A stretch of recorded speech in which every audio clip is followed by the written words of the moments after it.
Pemirsa, jangan lupa subscribe channel YouTube Official UTV, like dan bunyikan lonceng notifikasi Anda.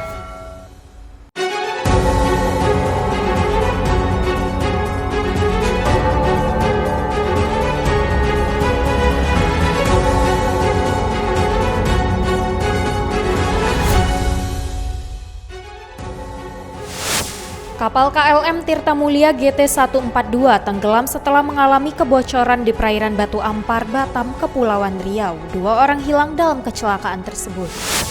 Sebuah mobil hanyut dan tenggelam saat menyeberangi Sungai Konaweha menggunakan rakit. 3 penumpang dalam mobil tersebut ditemukan meninggal dunia. Tanjung Pinang menjadi satu-satunya kota yang masuk dalam zona oranye pada peta penyebaran COVID-19 di Kepulauan Riau.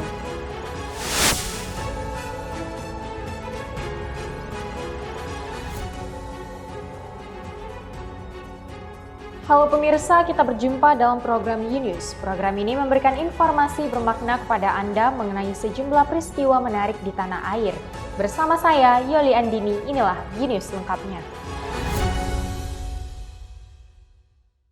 Pemerintah Kota Pekanbaru terus menggesa penurunan jumlah penyebaran kasus COVID-19.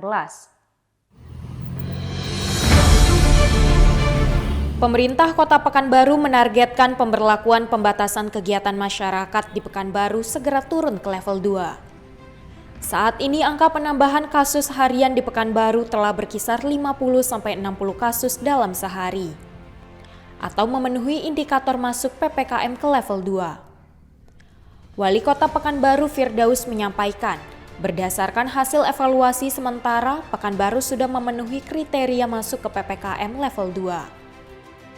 Fase sementara ini sudah terpenuhi semua, maka kita berada di level 2. Kemudian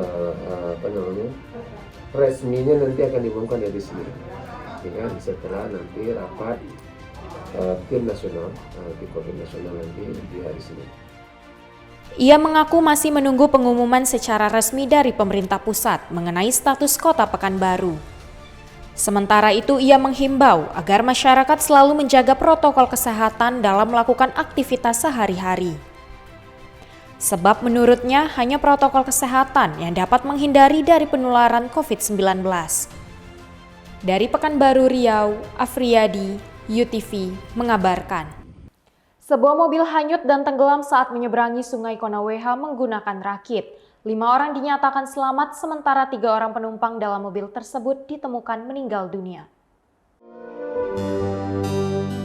1 unit mobil bermuatan 8 orang mengalami kecelakaan di perairan saat hendak menyeberangi sungai dengan menggunakan picara atau rakit. Mobil tersebut hanyut dan tenggelam di Sungai Konaweha, Sulawesi Tenggara. Dari 8 orang penumpang, 5 orang dinyatakan selamat, dan 3 orang lainnya hanyut dan tenggelam bersama mobil. Ketiga orang yang terjebak di bagian belakang mobil akhirnya berhasil dievakuasi tim SAR menjelang sore. Tim SAR gabungan berhasil menemukan posisi mobil yang tenggelam sekitar 30 meter dari lokasi penyeberangan. Dan pada pukul 15.40 ketiga korban yang masih terjebak di dalam mobil berhasil dievakuasi. Kondisi korban ketiganya diketemukan dalam kondisi meninggal dunia. Setelah dievakuasi, ketiga korban langsung dibawa ke rumah duka dan diserahkan kepada pihak keluarga. Dari Kendari, Sulawesi Tenggara, Kantor Berita Antara, UTV mengabarkan. Grup band asal Inggris Coldplay membuat heboh setelah menandai Presiden Joko Widodo dalam unggahan Twitternya belum lama ini. Coldplay mengajak Presiden Joko Widodo untuk ikut berkomitmen soal iklim di Indonesia. Mereka diketahui sebagai brand ambassador dari Global Citizen. Grup yang digawangi Chris Martin ini kerap kali menandai akun Twitter Perdana Menteri atau Presiden berbagai negara. Lewat akun Twitter, Coldplay mengajak dalam gerakan menjaga lingkungan hidup. Kali ini giliran Presiden Indonesia Joko Widodo yang ditandai oleh Coldplay untuk ikut dalam gerakan ini. Juru bicara Presiden Fadrul Rahman mengatakan, Jokowi dan The Ban Ki-moon Center punya kesamaan tujuan. yakni menjalankan program Sustainable Development Goals atau tujuan pembangunan berkelanjutan. Coldplay merasa masyarakat Indonesia akan ikut berkomitmen apabila Jokowi ikut ambil bagian di sini. Kava Bihi, UTV, mengabarkan. Kapal KLM Tirta Mulia GT142 tenggelam setelah mengalami kebocoran di perairan Batu Ampar, Batam, Kepulauan Riau. 2 orang hilang dalam kecelakaan tersebut. Kapal kayu yang memuat 14.000 sak atau 700 ton semen KLM Tirta Mulia mengalami kecelakaan di perairan Batu Ampar, Batam, Kepulauan Riau.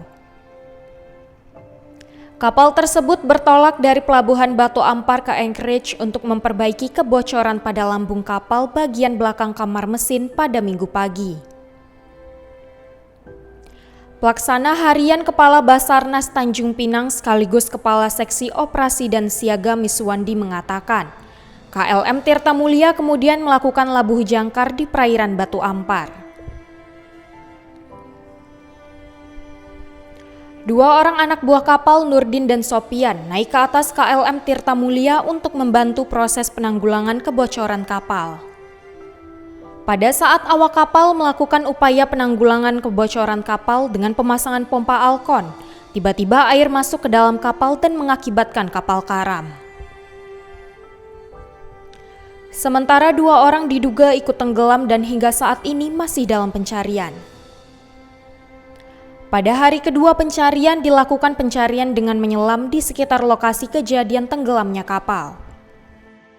Selain menyelam, tim rescue pos pencarian dan pertolongan Batam bersama Polair juga melaksanakan pencarian dengan menyisir sekitar lokasi kecelakaan kapal.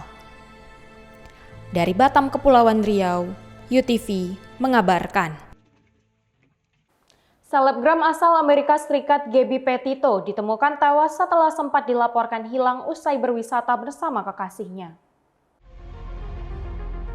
Kabar hilangnya selebgram asal Amerika Serikat Gabby Petito menjadi sorotan bagi warga setempat. Pasalnya wanita berusia 22 tahun tersebut hilang saat berpetualang menggunakan mobil van bersama kekasihnya Brian Laundrie. Perjalanan tersebut sudah mereka mulai sejak Juli lalu. Selebgram dengan jumlah pengikut sebanyak 728.000 ini pun aktif mendokumentasikan perjalanannya dengan menggunakan tagar Van Life. Petualangan yang ia bagikan kepada pengikutnya terlihat menyenangkan.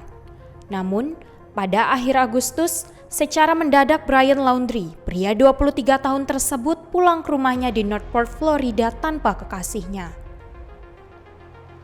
Kepulangan Brian tanpa Gabby dilaporkan keluarga pada 11 September. Kecurigaan polisi atas hilangnya Gabby merujuk pada Brian. Pasalnya pria tersebut menolak untuk diajak bekerja sama dengan polisi untuk mengusut hilangnya Gabby. 8 hari setelah dilaporkan hilang oleh keluarganya, aparat hukum Amerika Serikat menemukan sosok jasad wanita yang memiliki deskripsi sama dengan Gabby di hutan nasional Amerika Serikat, Wyoming. Yoli Andini, UTV, mengabarkan. Tanjung Pinang menjadi satu-satunya kota yang masuk dalam daftar zona oranye pada peta penyebaran COVID-19 di Kepulauan Riau.